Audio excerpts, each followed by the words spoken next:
Bonjour à tous et bienvenue sur le top 17 des meilleurs pays de Mario Odyssey, avec ici la partie 3 et le numéro 9 à 7.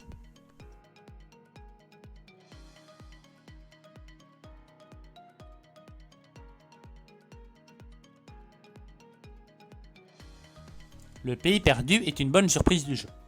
Alors qu'on devait enfin arriver au pays le plus fameux du jeu, le pays des gratte-ciel, Bowser intervient par surprise et nous saborde notre vaisseau. On se retrouve alors inopinément dans ce petit monde des plus sympathiques. Tout d'abord, cette idée d'interrompre brusquement leur progression est assez géniale et participe à la sensation d'un vrai Odyssey. La partie histoire a aussi l'idée intelligente de nous faire voler Cappy par un rapace, renforçant notre côté surprise du pays. Après avoir récupéré Cappy, il nous faut trouver des lunes pour réparer notre vaisseau. Ce sont donc des défis assez variés qui nous attendent, notamment dans le mode exploration.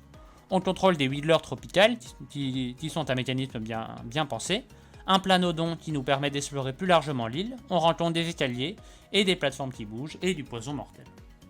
Accompagné par une superbe palette de couleurs, ce monde se construit une identité propre avec une très grande efficacité.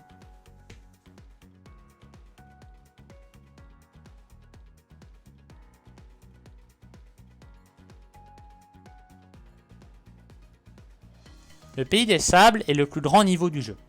Beaucoup de choses à faire dans le mode histoire. Il nous fait vraiment visiter toutes les zones de ce pays immense et très fourni en défis qui posent parfois un réel challenge. On découvre des chemins invisibles, on possède des lignes électriques qui ont fait de la plateforme 2D. On passe de la chaleur du désert à la froideur des souterrains pour combattre un boss assez efficace. Le thème, bien que déjà vu, est toujours efficace grâce à l'ambiance soignée, les positions originales et la diversité de lieux à visiter. Le mode exploration est un peu plus laborieux. Sa qualité devient un de ses défauts. Sa grande taille rend la recherche des lunes assez longue. On fait constamment des allers-retours dans le désert sans parler des souterrains.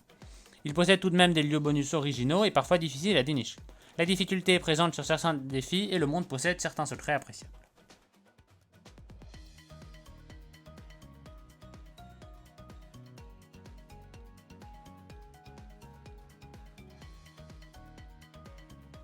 Le pays de la lune est le monde final du mode histoire.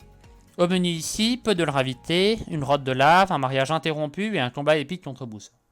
La partie histoire se tient vraiment bien et la conclusion se fait superbement avec le combat plutôt difficile et sa suite entre Mario et Bowser, véritable climax du jeu. La dualité paysage lunaire et grotte de lave fonctionne plutôt bien et permet de proposer des défis plus variés. Le jeu profite du paysage spatial pour faire référence à Mario Galaxy et proposer une vue de la Terre sublime. Les défis du mode exploration nécessitent surtout une recherche acharnée qui permet de découvrir l'envers du décor. Enfin, le deuxième combat final offre une troisième fin assez plaisante avec cette belle photo. Un monde très réussi.